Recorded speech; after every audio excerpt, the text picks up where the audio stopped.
Premiership Power Rankings for round number 18. I didn't get to see much of the action at the weekend with the Six Nations on and Super Rugby getting back underway, but I've caught up on the results. I did see a little bit of the action, especially the Worcester game against Quins.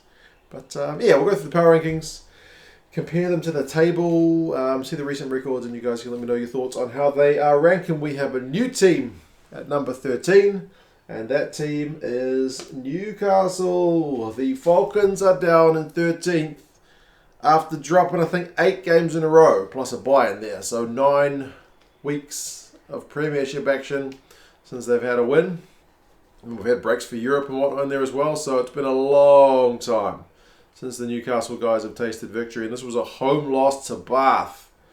Bath, who've been at the bottom of the log for ages. I mean, technically at the log level, the table, Newcastle are in 11th, so they're still above Bath, but goodness gracious, that was what they needed to win, and they didn't. So yes, the losing run for the Falcons goes on, and Worcester, I've even got Worcester here as well. They are down.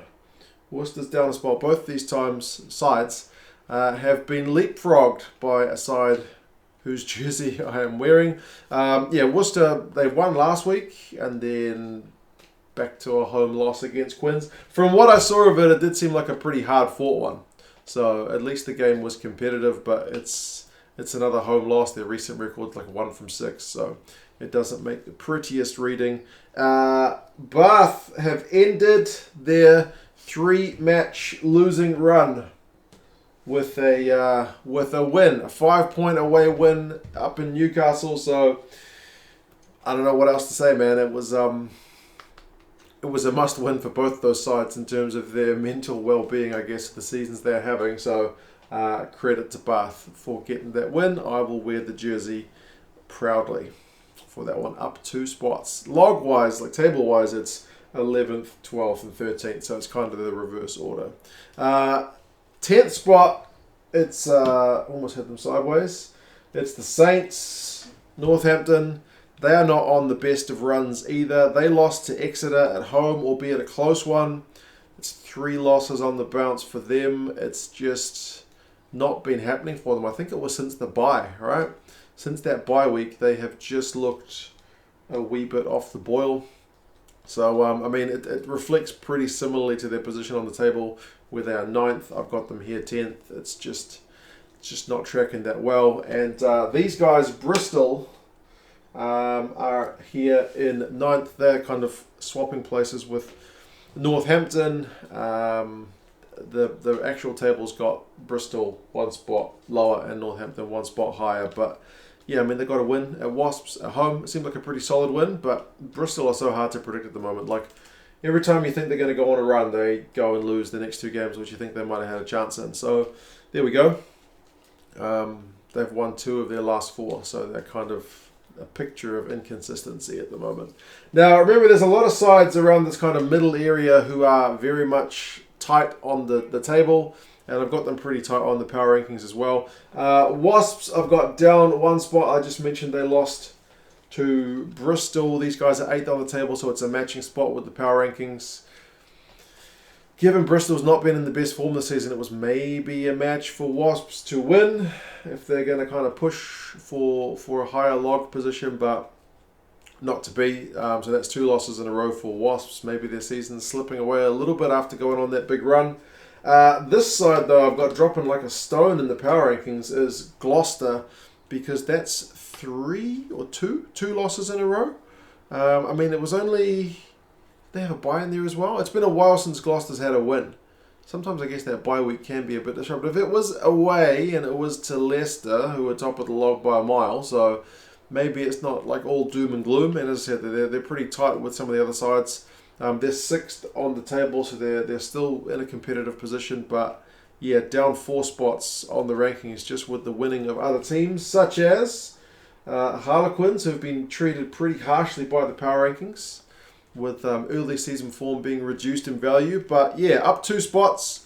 Away win at Worcester. Worcester's not the strongest team, but it's an away win. So give credit where it's due to the Harlequins boys. That's 2 wins in a row, but still only like 2 wins of their last 5. So It's not all peachy at the moment, but that's certainly better than it was looking last week. And London Irish are still one of the strangest sides in the Premiership. How many draws have they had now? It's a lot.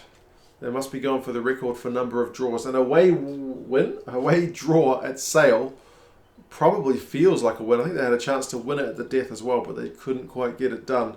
But yeah, given the form Sale's been in, I think that's a pretty good result for London Irish. Win-win draw, I think, is their recent record. So unbeaten in 3. Saracens are in the top row. They were on the bye, so there's nothing much doing with them. I think their recent record is bye and 2 wins, 2 draws. So a little bit inconsistent from them as well. These guys, though, are the big gainers this week. The Chiefs are up 3 spots, which is a big movement for them. I think they are 3 wins on the bounce now. Away win at Northampton, they were made to work for it. But, yeah, just quietly getting towards the business end of the season, and they are maybe starting to look the business. Sale are pretty fortunate to be where they are. They were second last week on a back of a how many game winning run? 4 game winning run. But that's now ended with a draw. They're still 5 games undefeated, I guess, if you're looking at it from that point of view. But it was a home one, so they would have expected to win that one. But I guess fortunately for them, in terms of my power rankings, teams immediately behind them didn't win. Saracens were on the bye. Gloucester had a loss and whatnot. So, yeah, they're certainly down in the back end. And they're only in 7th on the table. So that's one where the power rankings are saying their recent form speaks better for them than their season, but maybe that's a bit of a blip. Obviously, Leicester, they are top, still by a country mile. 4 wins on the bounce. Away win at Gloucester. They made it look. Sorry, was it away win? No, it was home win at Gloucester, right? They made it look pretty easy. So, yeah, there you go. There you go. Power rankings for round 18. So, yeah, Six Nations takes a break this coming week, so we should see some of the big names come back, and then 2 more rounds of the Six Nations to go before we get everyone back for the tail end of the Premiership season. It's been an interesting one. Like I mentioned, a lot of these teams around the middle are still very much competing for those playoff spots. So we will see how things go. You guys let me know your thoughts. Who's too high, who's too low, and I'll talk to you guys again soon. See you later.